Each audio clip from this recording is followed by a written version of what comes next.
Astagfirullahaladzim. Astagfirullah.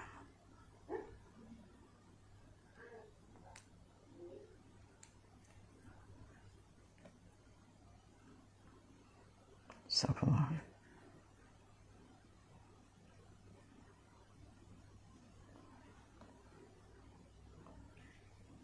Bismillahirrahmanirrahim.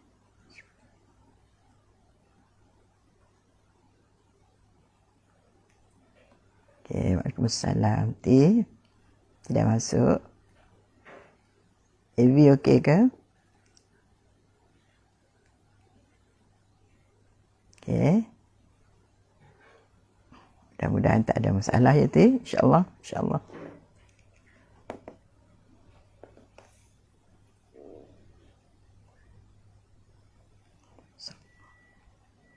Tak, kita mula lebih awal 2 minit lebih awal.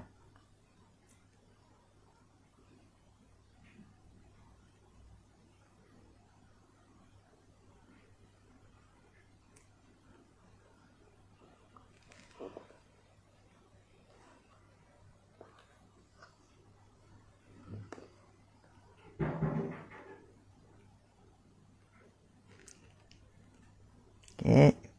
Alhamdulillah. Radia dah masuk dah. Alhamdulillah. InsyaAllah sekejap kita mulakan. InsyaAllah. Munira. InsyaAllah. Awal. Selamat pagi Radia. Nanti insyaAllah. Ewi semua okey Ustazah. Alhamdulillah. Terima kasih Ti. Terima kasih. InsyaAllah saya akan mula seminit lagi. Siti Fatimah Ali. Alhamdulillah. Ya. Puan Hindun. Alhamdulillah. Terima kasih sahabat-sahabat.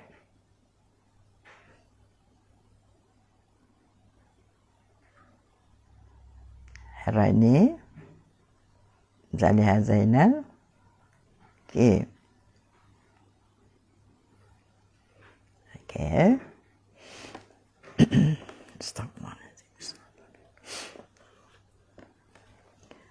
Alhamdulillah, alhamdulillah, alhamdulillah. Alhamdulillahirabbil alamin. A'udzubillahi minasyaitonir rajim. Bismillahirrahmanirrahim. Assalamualaikum warahmatullahi wabarakatuh. Alhamdulillahilladzi arsala rasulahu bil huda wa dinil haq liyuzhirahu 'alad dini kullih walau karihal musyrikun. Asyhadu an la ilaha illallah wa asyhadu anna Muhammadar Rasulullah. Subhanaka la ilma lana illa ma 'allamtana innaka antal alimul hakim. Wala haula wala quwwata illa billahil aliyyil azim. Bismillahilladzi la yadurru ma'asmihi syai'un fil ardi wala fis sama' wa huwas samiul alim. Bismillahilladzi la yadurru ma'asmihi syai'un fil ardi wala fis sama' wa huwas samiul alim. Bismillahilladzi la yadurru ma'asmihi syai'un fil ardi wala fis sama' wa huwas samiul alim. Wa sallallahu ala sayyidina Muhammadin wa ala alihi wa sahbihi ajma'in. Walhamdulillahi rabbil alamin. Alhamdulillah, alhamdulillah. Alhamdulillahi rabbil alamin. Segala puji-pujian adalah tertentu kepada Allah, pemilik sekalian alam ini. Alhamdulillah, kita bersyukur sangat-sangat pada Allah Subhanahu wa taala. Kerana di pagi ini sekali lagi Allah beri peluang kepada kita untuk berada di bumi Allah ini ya. Mana tahu anda kata pagi tadi semalam terakhir buat kita dah tak jumpa dah kan. Alhamdulillah. Alhamdulillah, alhamdulillah Allah bangkitkan kita pada pagi ini. Allah bagi ruang dan peluang kepada kita lagi untuk sama-sama beribadat pada Allah, untuk sama-sama memperbaiki kelemahan-kelemahan yang ada pada diri kita, untuk sama-sama kita memohon keampunan kepada Allah SWT terhadap dosa-dosa yang telah dan pernah kita lakukan selama ini ya.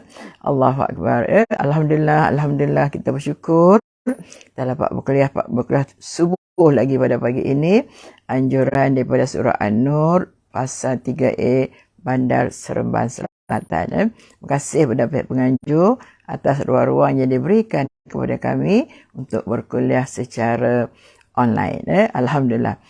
Dan ramai sahabat-sahabat kita yang berada di talian saya nampak Yusmarianti Wan, Nur Izwana Azima, Syamsiah Saleh, saya nampak juga Rani tadi ada bersama kita, saya nampak Nur Haimah, dan sahabat-sahabat kita yang lain, Anita Dalib, Alhamdulillah.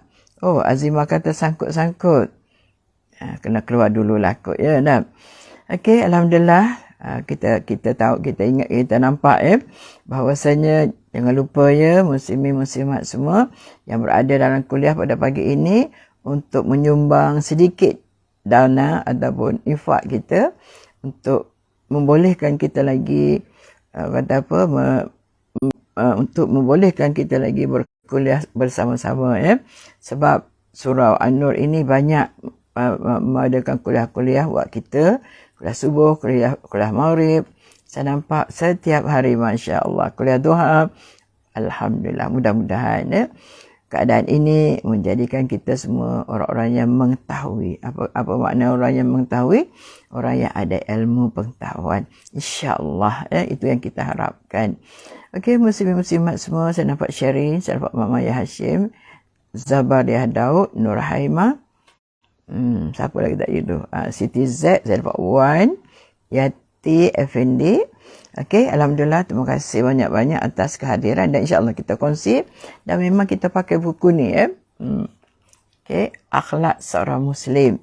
InsyaAllah, mudah-mudahan muslimin muslimat semua, setiap orang daripada kita memiliki akhlak yang baik akhlak yang baik, insyaAllah Okey, nampak ada sedekah subuh dan tajaan dialu-alukan. Ya, sedekah subuh lain, tajaan. Mana tahu ada orang nak menaja ustaz ni, ustazah ni, pun boleh dikemukakan. Alhamdulillah, mudah-mudahan kita manfaatkan dengan rezeki-rezeki yang Allah kurniakan pada kita. Azimah Kamarudin, pengimarahan ilmu, Masya Allah, Zainab Abdul Rahman. Okey, Rahimah Abdul Rahman. Okey, saya harap sangat kita boleh bersedekah dengan mudah, insya-Allah. Sekarang ni syukur, alhamdulillah mudah kita nak bersedekah, tak payah kita ke masjid tu, pergi ke surau tu, masukkan saja, tak payah pergi bank, masuk terus online. Masya-Allah, kemudahan-kemudahan yang Allah berikan kepada kita, syukur sangat-sangat Luqman Hakim, Maznah Muhammad, Nur Haimah. Okey, kita tengok sambungan hari tu Dia kata dalam buku ni, di muka surat 78, kebahagiaan seseorang manusia adalah selamat dari kesengsaraan hidup di dunia dan di akhirat. Itulah yang dikatakan kebahagiaan. Selamat di kehidupan di dunia dan di kehidupan di akhirat. Allahu Akbar. Rasulullah sallallahu alaihi wasallam sentiasa mohon perlindungan kepada Allah dengan berdoa. Tengok Umi Ruqyah Rafi'ah. Apa kata Rasulullah SAW? Allahumma inni a'udzubika minal ju'i fa innahu bi'si daji'u. Sorry. Fa innahu bi'si daji'u. Wa a'udzubika minal khiyanati fa innaha bi'satil batanah. Fal ju'u diya'ud dunya wal khiyanati diya'uddin. Rawahu Abu Daud. Okey, kita tengok apa terjemahan dia. Nampak Umi Ruqyah ada. Ya Allah, aku berlindung kepadamu dari kelaparan dan kecurangan. Kerana kelaparan bererti kehilangan nikmat dan kecurangan, khianat bererti kehilangan agama. Allahu Akbar. Maknanya kalau lapar sangat kita ni kan, rasa habis dah nikmat-nikmat Allah kurniakan pada kita. Hajah Maisarah, Anita Dalib. Maknanya kita ni kalau lapar sangat, tak boleh tak? Sebab itulah Nabi kata apa dalam satu hadisnya, kadal faqru kufra. Terlampau miskin, fakir sangat, kita ni akan jadi orang yang kufur. Orang yang kufur tidak bersyukur di atas nikmat-nikmat yang Allah kurniakan. Tak boleh miskin sangat. Bukan miskin, fakir sangat. Miskin ni masih okey lagi, tapi kalau fakir lagi teruklah ya. Jadi sebab itulah Nabi kata kadal fakru kufra. Disebabkan terlampau miskin hidup kita ini, maka menjadikan kita kufur di atas nikmat-nikmat Allah Subhanahu wa taala. Allahu akbar ya, muslimin muslimat semua. Jadi insya-Allah mudah-mudahan kita tidaklah terlalu susah dalam hidup kita. Payah bila sebut susah dalam hidup kita kan. Nak makan pun susah ya. Untuk nak menyarakan keluarga pun tidak ada. Sewa rumah pun asyik-asyik kena halau saja sebab tak mampu bayar sewa rumah. Jadi kita doa banyak-banyak pada Allah Subhanahu Wa Taala supaya terelak daripada perkara-perkara yang seperti ini ya. Memang ada, mungkin kita rasa dalam keadaan sekarang ni ramai orang yang miskin ya, kehilangan pekerjaan ya, dengan disebabkan COVID yang berlaku lebih kurang 2 tahun hari itu. Tapi apapun muslimin muslimat semua, saya selalu menyebut, kalau salah saya minta maaf banyak-banyak. Rezeki itu daripada Allah. Jadi mintalah dengan Allah. Jadi minta dengan Allah. Allah pasti akan mengasihi hamba-hambanya. Allah janji. Kita sembah Allah, Allah akan tolong kita. Iyyaka na'budu. Dia kena berhati-hati. Nampak hak saya pun dia pandai hilang juga.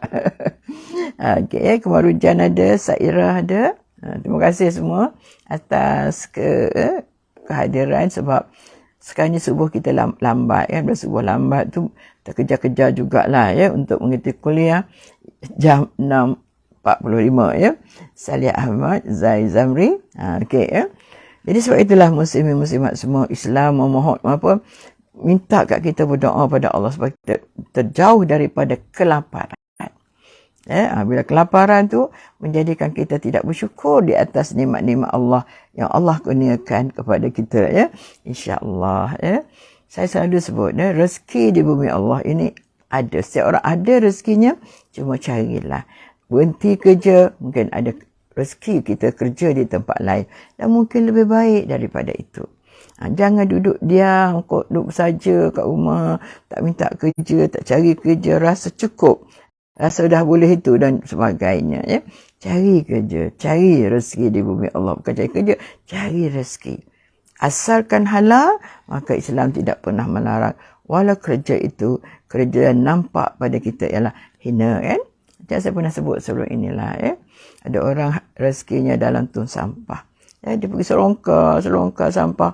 Pada kita sampah tu dah terbuang dah. Tapi ada lagi rezeki buat hamba-hamba Allah yang lain. Masih ada lagi. Macam-macam dia jumpa, dia jual dan sebagainya untuk menyara kehidupan. Masya Allah. Arusmil, Iti Antika. Okey, Nur Haimah. Fiza. Jadi insyaAllah Jadi Nabi berdoa, ya Allah, aku berlindung kepadamu dari kelaparan dan kecurangan.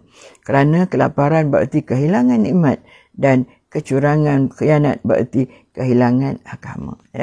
Jadi insyaAllah kita diminta, dikehendaki untuk mempunyai akhlak-akhlak yang baik. Damia. Damia. Salida. Okey. Rasulullah SAW terkenal dengan panggilan Al-Amin, iaitu orang yang jujur dan amanah. Betapa tingginya nilai kejujuran dan amanah sebagaimana terdapat dalam sebuah riwayat tentang Nabi Musa AS, yang mana peristiwa itu terjadi sebelum Allah SWT mengangkatnya menjadi Nabi dan Rasul untuk menghadapi Fir'aun. Ketika itu Nabi Musa AS membantu 2 orang puteri soleh mengambilkan air. Nabi Musa AS dipandang sebagai pemuda yang suci dan mulia. Riwayat tersebut dikemukakan di dalam Al-Quran sebagai berikut. Panjang ayat ini, saya bacakan terjemahan saja boleh tak muslimat semua? Iaitu surah Al-Qasas ayat 24 dan 25. Maka Nabi Musa pun memberi minum kepada binatang-binatang ternak mereka. Kemudian beliau pergi ke tempat teduh lalu berdoa dengan berkata, Wahai Tuhanku, sesungguhnya aku sangat berhajat pada rezeki pemberian yang engkau berikan. Kemudian salah seorang daripada perempuan itu datang, mendapatkannya dengan berjalan dalam keadaan tersipu-sipu sambil berkata, sebenarnya bapaku menjemputmu untuk membalas budimu memberi minum binatang ternak kami. Allahu Akbar. Baru tengah berdoa, dah datang puteri Nabi Allah Ayub, mengatakan, ayahku mengundang kamu untuk datang ke rumahku untuk balas budi baik kamu. Nak cerita tu, minta dengan Allah, berdoa pada Allah. Yalah, ni Nabi Allah Musa. Kita pun, walaupun kita tidak Nabi, rezeki daripada Allah. Janji, kita jangan tinggal Allah. Kalau tinggal Allah, maka rezeki sangat bertukar. Memanglah ada orang tak semayang pun kaya raya, senang lenang. Ya betul, tak nafikan. Tapi buatlah apa yang Tuhan suruh. Dekatlah dengan Allah. Salat 5 waktu, jangan tinggal. Nak tinggal yang sunat tu tak apa lagi, tapi 5 waktu yang wajib sehari semalam jangan kita tinggalkan. Payah rezeki kita. Apa pun kita kata, alah orang tu kaya pun tak semayang. Tak apa, itu bagi kat dia. Kita solat sebab kita tahu kita hidup ni semuanya atas kehendak Allah Subhanahu Wa Taala. Rezeki Allah yang beri pada kita. Jadi kita yang kena cari, insya-Allah. Kita cari, insya-Allah kita akan dapat rezeki di bumi Allah yang begini luas sebenarnya. Nur Azlina Zaizamri, okey, Siti Hajar, terima kasih berkongsi bersama pada pagi ini. Walaupun agak suntuk sebab subuh lewat sikit. Kami di Selangor ni 6.18. Oh, dah cerah dah kita rasa, tapi gelap lagi. Tapi pukul 7 petang masih cerah sebab maghrib lambat sikit. Okey, bukan nak cerita bab itu, tapi muslimin-muslimat semua carilah rezeki di bumi Allah. Dan cerita Nabi Allah Musa, dia berdoa pada Allah. Bila dia berdoa saja, maka muncul 2 orang puteri Nabi Allah Shu'aib mengatakan, ayahanda kami menjemput Tuan untuk ke rumah sebagai nak balaskan budi kamu. Masya Allah. Memang Allahu Akbar.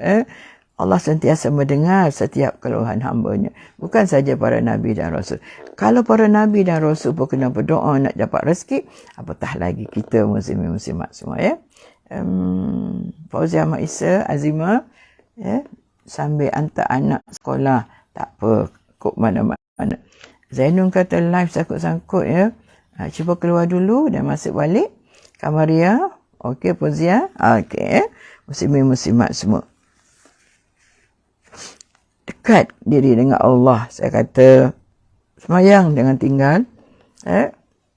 Salat duha 2 rakaat jangan tinggal. Lagi solat surah Al-Waqi'ah jangan tinggal. Habis tu semua nak baca, Ustaz. Tak apa. Pengabdian diri kita kepada Allah, mudah-mudahan Allah akan bagi rezeki pada kita. Ikut mana, itu urusan Allah. Mana tahu kita minta kerja, terus kita boleh dapat disebabkan doa kita sebelum pergi solat hajat terlebih dahulu. Kalau ada mak, minta dengan mak, tolong doakan. Minta maaf dulu dengan mak atas dosa-dosa dan kesalahan kita. Barangkali kita pernah menyakitkan hati kedua ibu bapa kita. Barangkali. Minta maaf dulu sebelum kita pergi interview. Bila dipanggil untuk interview, Muhammad Al-Amin, Asyah Kasim, Maryam Muhammad, Siti Atika, Asyah Sulaiman. Jadi, minta mak yang doakan. InsyaAllah. Orang yang tak ada mak tu dah cerita lain lah. Ada mak mertua, baik je lah dengan mak mertua. Mak mertua kita kan bagaikan mak kita juga. Allahu Akbar. Nur Azlina, lain sangkut-sangkut. Ramai sahabat kita yang bermasalah dengan lain hari ini. Ani Draman, Zalifah Ishak. Okey. Apa nama? Umi Rakyat kata kita berikhtiar. InsyaAllah tak akan lapar. Kita tak akan lapar. Tapi dekat dengan Allah. Jangan jauh daripada Allah. Doa sentiasa. Sembahyang hajat sentiasa. Baca Quran sentiasa. InsyaAllah. Kita dekat dengan Allah. Allah dekat dengan kita. Kita jauh dengan Allah. maka kita jauhlah daripada bantuan-bantuan daripada Allah Subhanahu wa taala. Okey.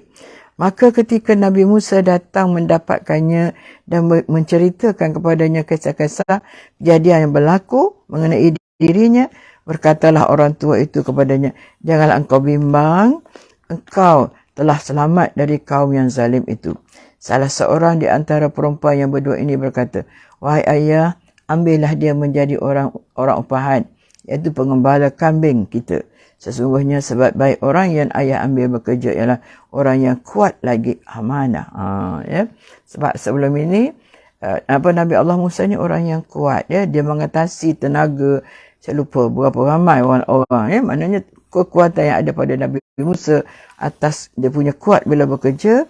Sebab itulah puteri Nabi Allah Shu'aib mencadangkan kepada ayahnya supaya mengambil Nabi Allah Musa untuk bekerja. Sebab kekuatan yang luar biasa yang ada pada Nabi Allah Musa itu mendorongkan puteri Nabi Allah Shu'aib untuk supaya ayahnya ambil pemuda ini yang disebut itu Nabi Musa AS untuk bekerja dengan ayahnya. Masya Allah.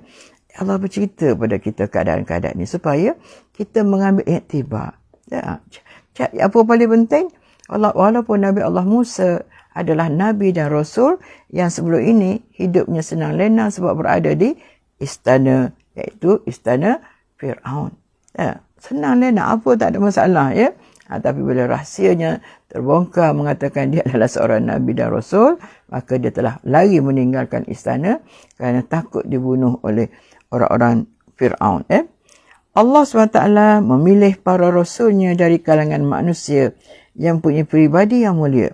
Mereka merupakan orang yang kuat, amanah, menunaikan hak-hak Allah Subhanahu Wa Taala dengan baik. Mereka tidak terpengaruh dengan keadaan susah ataupun senang. Masya Allah. Ini diceritakan oleh penulis buku ini dan juga untuk memberitahu bahawasanya Allah memilih setiap Nabi dan Rasulnya daripada orang yang kuat, orang yang amanah, yang selalu menunaikan hak-hak dan tanggungjawab terhadap Allah Subhanahu Wa Taala. Menempatkan sesuatu pada tempatnya yang layak termasuk dalam pengertian amanah, jujur dan terpercaya. Antara lain tidak menyerahkan atau mempercayakan kedudukan kecuali kepada orang-orang yang benar-benar patut dan berhak. Tidak menyerahkan pekerjaan kecuali pada orang yang memiliki syarat-syarat yang diperlukan. Ya, betul. Kita bila nak minta kerja, kenalah mengikut tata cara. Jadi terlebih lagi, saya katakan tadi, jangan lupa untuk kita ingat Allah, berdoa pada Allah Subhanahu Wa Taala. Jangan lupa hak-hak Allah kita tunaikan, maka Allah janji hak-hak kita dia akan tunaikan. Hamidah Muhammad. Okey, Azrina, muka surat 80. Minta maaf tak cakap ni. Sekarang ni kita berada pada muka surat yang ke-80. Ada yang ada kitab, boleh kita baca sama-sama. Hebat. Sebenarnya penceritaan yang ada dalam Al-Quran hebat. Kalau tak ada Al-Quran, kita tak tahu tentang cerita Nabi Allah Musa, Nabi Allah Ibrahim. Kita tak tahu hatta penceritaan tentang Nabi Muhammad sallallahu alaihi wasallam. Okey, Jamalia, Habibah Abdul Rahman, terima kasih semua-semua yang hadir. Okey, jadi nak menempatkan sesuatu itu mesti pada tempatnya. Nak ambil orang bekerja mestilah orang yang kuat, orang yang amanah, orang yang taat pada Allah Subhanahu Wa Taala. Itu penting. Sebab macam saya selalu sebutlah, kadang-kadang malas nak kerja, malas nak sembahyang. Ani Rahman malas nak solat. Tak tahulah. Sedangkan kita makan rezeki Allah, kita duduk di bumi ini adalah bumi Allah. Betul tak? Kita sihat tubuh badan juga adalah kena dengan kurniaan Allah Subhanahu Wa Taala. Yusmar Yanti menyusat Al-Quran. Okey, betul. Sairah, okey. Seterusnya Abu Zar Al-Ghafari meriwayatkan bahawa qultu ya Rasulullah ala tasta'miluni qala fadaraba biyadihi ala munkibi thumma qala ya abazar innaka dha'ifun wa innaha amanah wa innaha yawmal qiyamati khizyun wa nadamatun ala akhadhaha wa adda alladhi alaihi fiha. Rawahu Muslim. Aku pernah bertanya kepada Rasulullah sallallahu alaihi wasallam, wahai Rasulullah, mengapa engkau tidak memberikan aku tugas? Baginda menepuk-nepuk bahuku sambil menjawab, wahai Abu Zar, engkau seorang yang lemah dan tugas itu adalah amanah. Pada hari kiamat, amanah akan membuat hina. Amanah akan buat hina dan kecewa, kecuali orang yang berhak memikulnya dan yang dapat melaksanakannya. Okay, Zaitun Cik Arifin, Sarina Rohani Abdul Rahman. Saya confuse pula dengan Rokiah Abdul Rahman. Minta maaf banyak. Okey. Apa cerita yang kita faham daripada hadis ini ya? Muslimin muslimat semua. Di mana Abu Zar ni tanya Rasulullah, kenapa Rasul tak bagi tugas kat dia? Tapi saya kata kamu lemah. Ya? Kamu seorang yang lemah. Sebab mungkin dia tak sama dengan orang lain dari segi kesihatannya. Ya? Kamu baginda menepuk-nepuk bahuku sambil menjawab, wahai Abu Zar, engkau seorang yang lemah dan tugas ini adalah amanah. Tugas ini adalah amanah.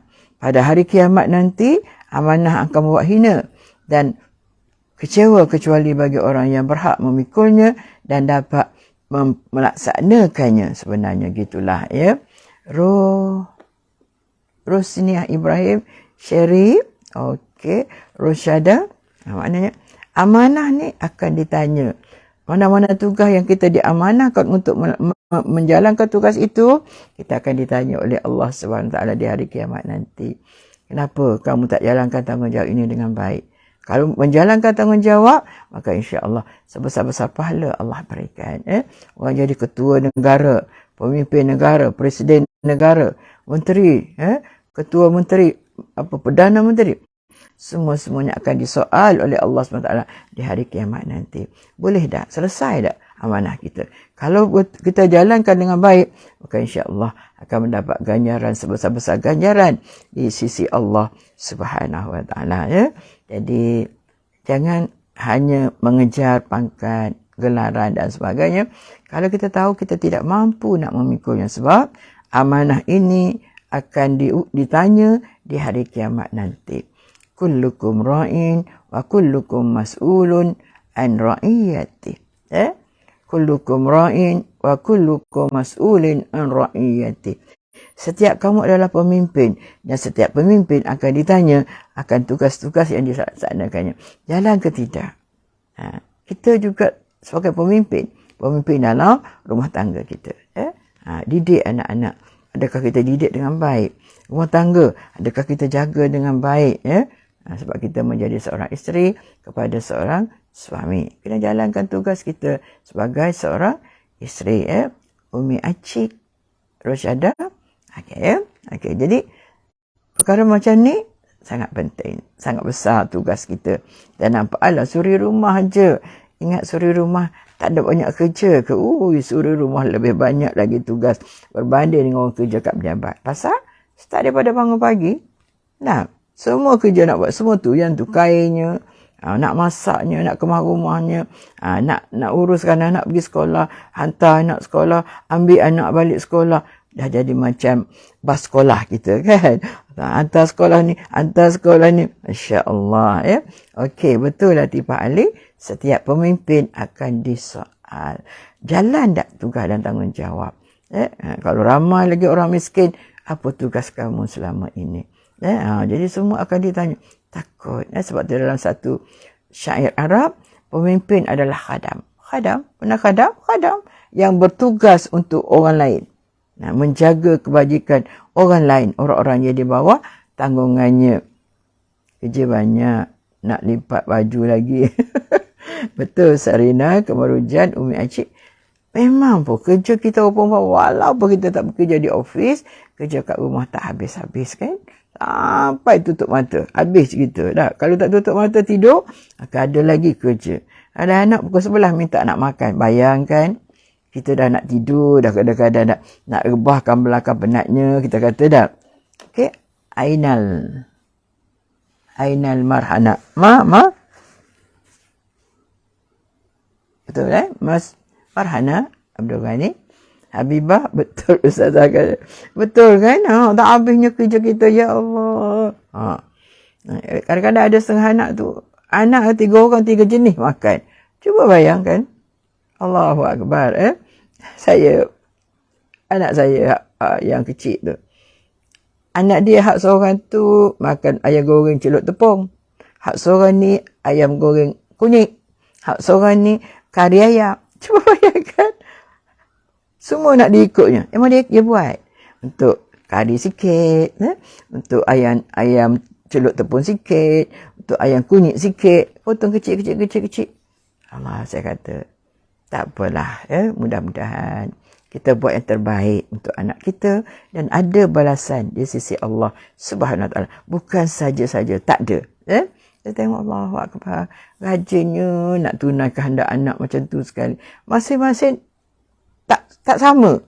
Cuba bayangkan, hak adik tu ayam celup tepung, hak tengah tu, angah tu ayam goreng kunyit, alongnya ayam kari. Payah kadang-kadang. Allahu Akbar. Macam itulah keadaan. Tapi yalah, kita dulu pun kita macam tu juga, tapi tak rasa sangat. Masa kita tak rasa sangat kan. Masa anak tu kita rasa Allahu Akbar. Betul tak Antikah Allah, banyak kerja. Tak kerja pun kita banyak kerja. Apatah lagi kalau kita seorang yang bekerja, yang terikat dengan norma masa yang khusus, maka lagi penat lah. Kalau kita kerja sendiri tak apa. Buat kerja dulu. Asnah Kasih Serina. Buat dulu. Kerja-kerja kat rumah dulu. Pukul 9 pergi kerja. Office kita sendiri. Bayangkan. Buka pukul 9, 10. Sampai ke office bawa kerja. Okey. Tengah hari balik kejap. Ambil anak sekolah. Hantar. Bagi anak makan. Hantar pula ke sekolah agama. Kan.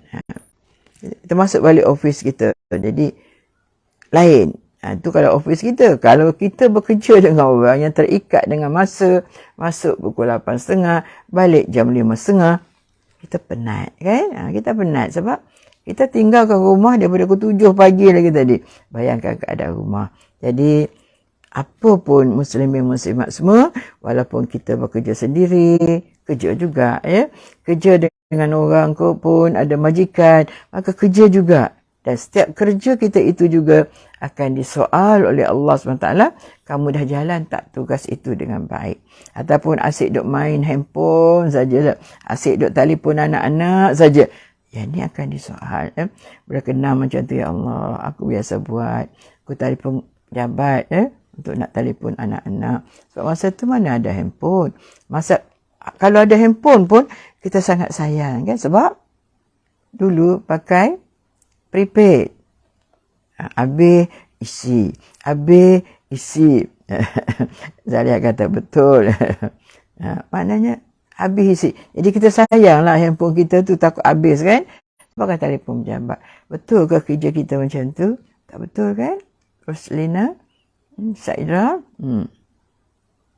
Selagi ada kudrat bangkit untuk tugasan. Betul. Sungguh-sungguh. Yusmarianti, betul Ustazah. Time anak-anak kecil. Macam itulah urusan kita. Penatnya, ya Allah. Bila balik malam tu, ya Allah. Penat sungguh-sungguh. Anak pula kejut. Suami kejut. Anak nak makan roti canai. Roti canai memang dah ada. Tapi nak bangun tu. Masya Allah. Mek Hamzah ada. Mudah-mudahan Mek Hamzah sihat.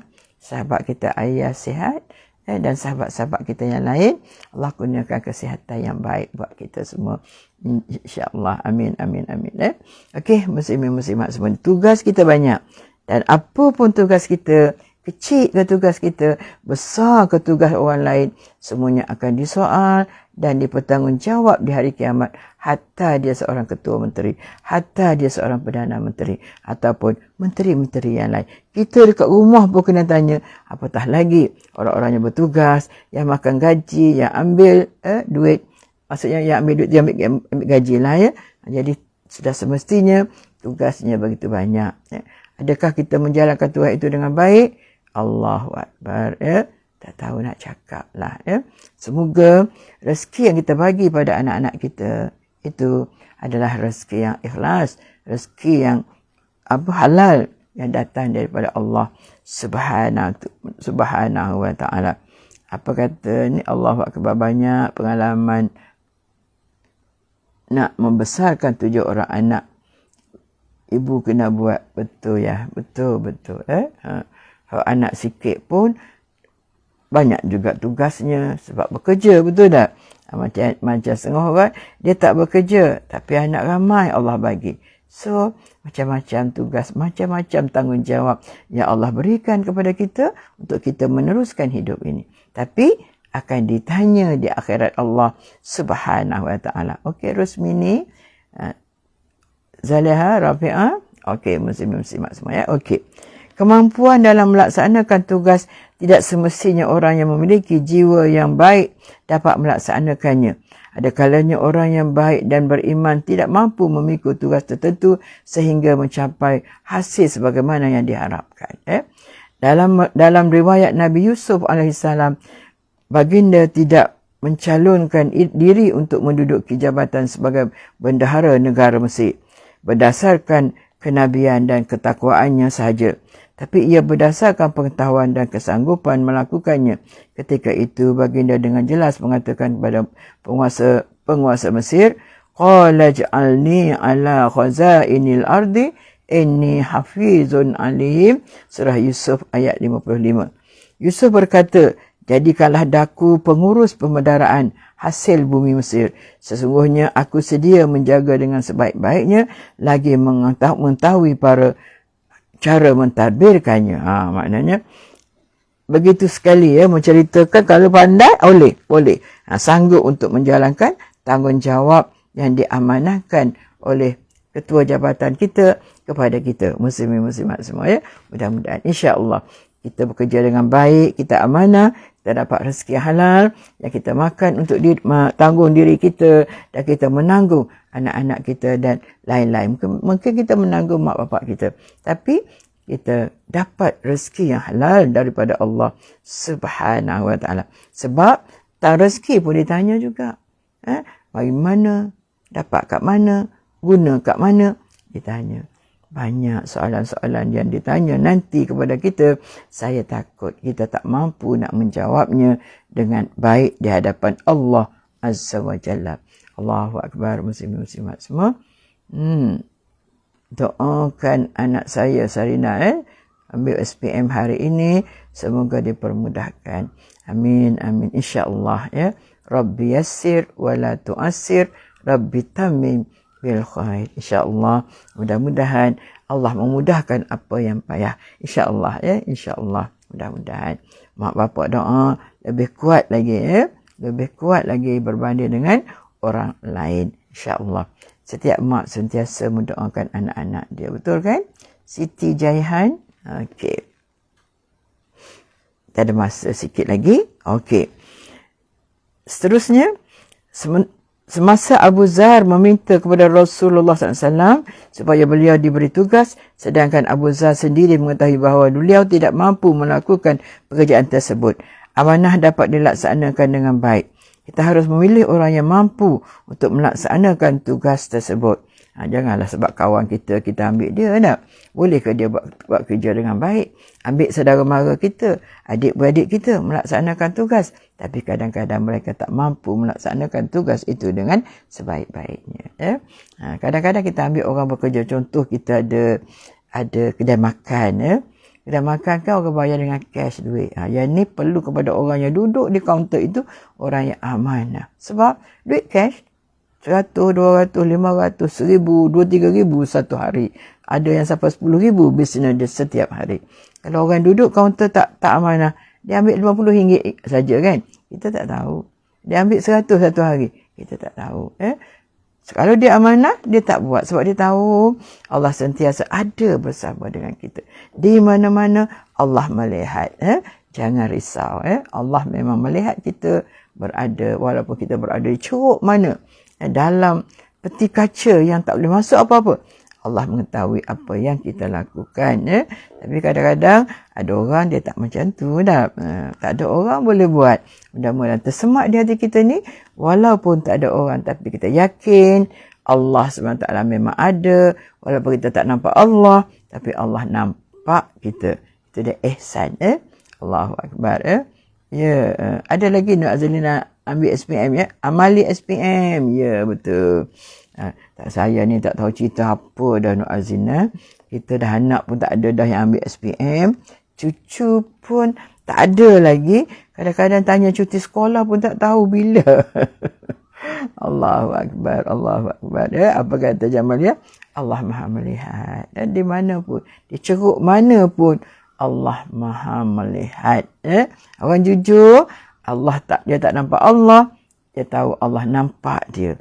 Tapi untuk pengurusan kaunter memerlukan orang yang amanah. Kalau tidak, saya kata tadi lah, dia ambil 100 satu hari, cukup dah. Kalau orang pendapatan 1000 satu hari, tak perasan kurang 100. Tak perasan. Kurang 100 memang tak perasan.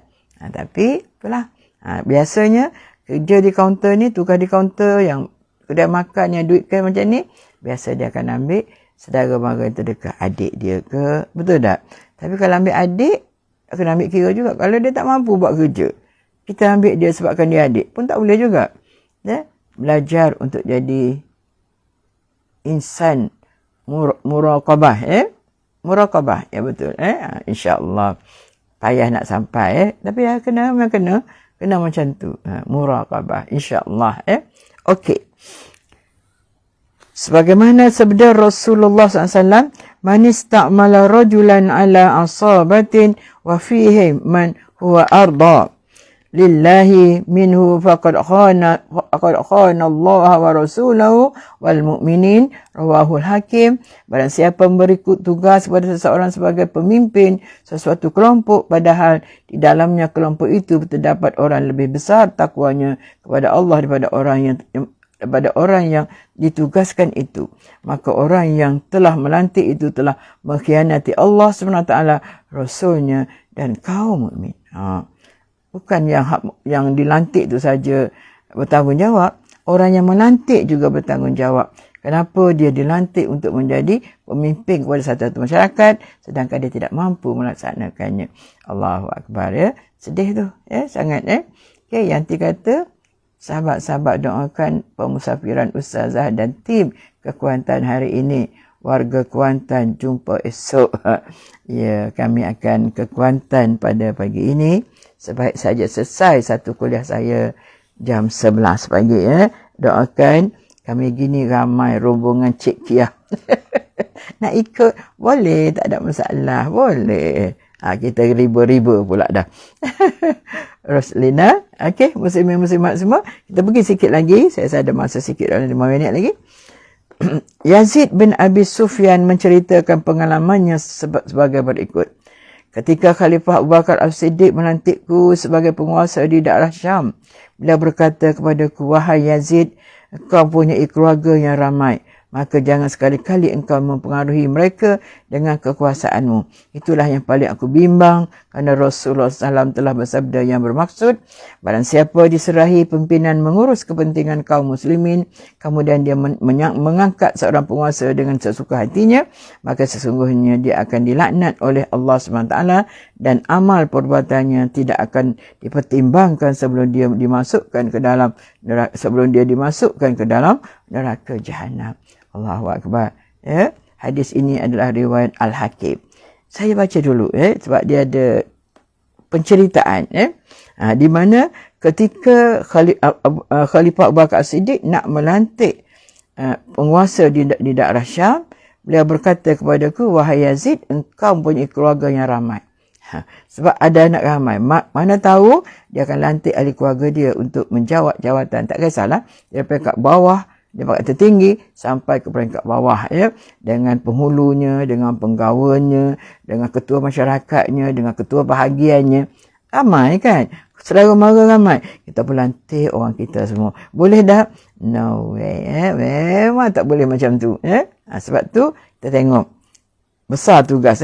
Barang siapa diserahi pimpinan mengurus kepentingan kaum muslimin, kemudian dia mengangkat seorang penguasa dengan sesuka hatinya, maka sesungguhnya dia akan dilaknat oleh Allah SWT dan amal perbuatannya tidak akan dipertimbangkan sebelum dia dimasukkan ke dalam neraka jahanam. Tak akan. Tak akan dipertimbangkan untuk memasuki syurga Allah Subhanahu wa taala. Asmah Karim Latifah Ali Rusyadah. Jadi Islam mengajar kita tentang perkara-perkara ini. Tidak mudah kita dah jadi penguasa, bertukar dengan orang yang menjadi ketua masyarakat, ketua negara dan sebagainya, maka kita serahkan juga pada saudara mara kita, anak-anak kita, ya. Itu satu masalah yang besar.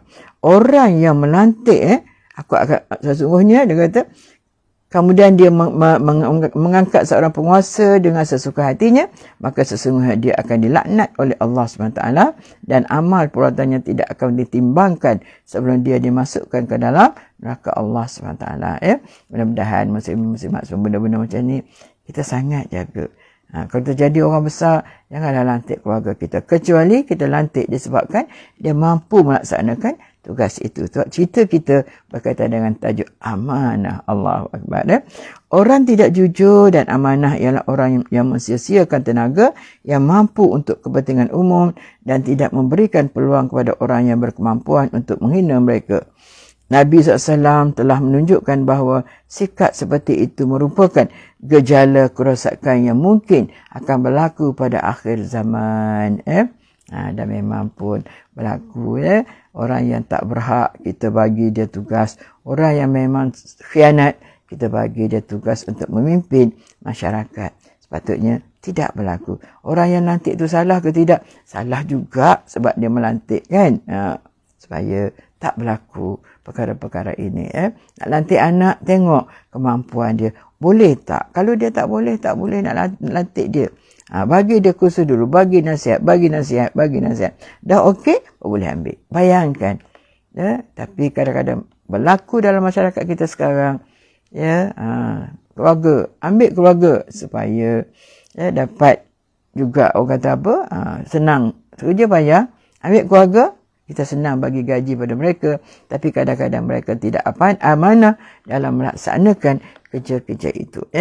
Seorang datang menghadap Rasulullah SAW dan bertanya, "Wahai Rasulullah, bilakah akan terjadi hari kiamat?" Baginda menjawab, "Apabila kejujuran telah lenyap dan tidak ada orang yang dapat dipercayai, maka tunggulah saatnya kiamat." Orang itu bertanya lagi, "Bagaimanakah perkara itu boleh lenyap?" Baginda menjawab, "Apabila urusan diserahkan pada orang yang bukan ahlinya, maka tunggulah saatnya hari kiamat." Maknanya bila hari kiamat ni akan datang, iaitu bila mana tak ada lagi orang yang amanah. Alhamdulillah, ya. Agak-agak sekarang ni ada orang amanah. Saya rasa masih ada, yang boleh diserahkan tugas. Maknanya selagi ada orang amanah, tak kiamatlah. Selagi ada orang amanah, maka tak akan berlaku hari kiamat. Bila dah tak ada orang amanah, maka berlakulah kiamat. Yalah, dah semua akan melakukan kerusakan di muka bumi ini, maka pada masa itu kiamat akan berlaku. Okey, saya kerja dengan keluarga juga, bunda, tapi kita ingat tugas kita sebagai pekerja, kita amanah dan jujur kerana Allah. Alhamdulillah, Zaid. Tak apa, bukan kata semua tidak elok, kan? Tapi bila dilantik, kita mestilah atas sebab bukan kerana kita keluarga, tapi atas dasar kemampuan yang ada pada kita. Atas dasar kita amanah dalam melaksanakan tugas. Bagus, Zaid. Zaliha, okey, Siti Jaihan. Okey. Mengkhianati terhadap kewajipan berbeza-beza tingkat kejahatannya. Yang paling jahat ialah khianat terhadap agama, terhadap seluruh kaum muslimin dan terhadap keselamatan negara. Itu yang paling jahat sekali. Iaitu yang paling jahat ialah khianat terhadap agama, terhadap seluruh kaum muslimin dan terhadap keselamatan negara. Itu yang paling jahat sekali. Jadi mudah-mudahan tidak berlaku pada diri kita. Dan Rasulullah SAW telah bersabda, Pada hari kiamat, segenap manusia mulai dari yang terdahulu hingga yang terakhir akan dikumpulkan. Bagi setiap pengkhianat akan dipacakkan bendera tanda pengenal. Kemudian kepadanya akan dikatakan, inilah pengkhianat si fulan. Allahu Akbar. Mana setiap orang yang pengkhianat tu akan ada bendera. Dia adalah pengkhianat. Di hari kiamat, ramainya manusia pada masa itu tak terkira lagi. Macam-macam ada manusia pada masa dulu, pada masa sekarang dan akan datang. Dikumpulkan semua sekali di hari kiamat. Bagi yang khianat akan terpacak dia dengan bendera dia, iaitu dia adalah pengkhianat. Waliyahzubillah, muslimin-muslimat semua, semoga tak berlaku pada kita semua, sahabat-sahabat kita, keluarga kita, sahabat-sahabat kita semua. Khianat ni satu penyakit yang sangat dahsyat. Jadi insya-Allah kita jauhi perkara-perkara macam ni. Dalam riwayat yang lain dia sebut yang bermaksud bagi setiap pengkhianat akan ditandakan bendera pada duburnya setinggi pengkhianatan yang telah dia lakukan. Bagi setiap pengkhianat akan ditandakan bendera pada duburnya setinggi pengkhianatan yang lebih telah dilakukan. Kalau banyak dia buat khianat, maka tinggi lagi lah bendera itu. Kalau sikit dia lakukan khianat, maka sikitlah. Tiada pengkhianatan yang lebih besar dosanya daripada seorang penguasa yang zalim. Hadis riwayat Muslim. Allahu Akbar. Mudah-mudahan pemimpin-pemimpin kita, sahabat-sahabat kita yang di pemimpin, tak kira pemimpin di peringkat mana, mudah-mudahan beramanahlah dengan tugas yang diberikan. Walaupun dia bekerja dengan keluarga macam Zaid Ahmad tadi, pun dia tetap melaksanakan tugasnya dengan sebaik-baiknya. Orang masuk pukul 8, kita masuk pukul 8. Orang balik pukul 5, kita boleh balik pukul 5 juga. Bukan dia sebab keluarga, kita boleh buat sesuka hati. Nak cuti ikut suka, nak datang ikut suka, lambat ke cepat ikut suka. Yang tu tak boleh kan? Allahu Akbar. Mudah-mudahan insya-Allah hidup kita sentiasa mendapat kasih sayang, taufik, hidayah daripada Allah Subhanahu wa taala. Terima kasih banyak-banyak khususnya kepada pihak penganjur kita iaitu Surau An-Nur Pasar 3A Bandar Seremban Selatan atas ruang-ruang yang diberikan kepada kita untuk berkuliah subuh pada pagi ini. Terima kasih banyak-banyak. Mudah-mudahan pihak surau mendapat tabungan yang mencukupi di dalam melaksanakan kuliah-kuliah khususnya dan juga amalan-amalan kebajikan yang dilakukan. Okey, baiti. Saya nampak tadi saya tak ingat baiti. Okey, muslimin-muslimat semua, terima kasih semua. Terima kasih Daun Keladi. Dan insya-Allah Allah beri ruang dan peluang kepada kita untuk bertemu lagi. Jangan lupa untuk mendoakan kami kesejahteraan dalam perjalanan untuk sampai ke Kuantan untuk urusan kuliah pada pagi besok, pagi dan petangnya. Insya-Allah. Amin, amin, amin ya rabbal alamin. Terima kasih. Akhir kata, wabillahi taufiq wal hidayah. Assalamualaikum warahmatullahi wabarakatuh.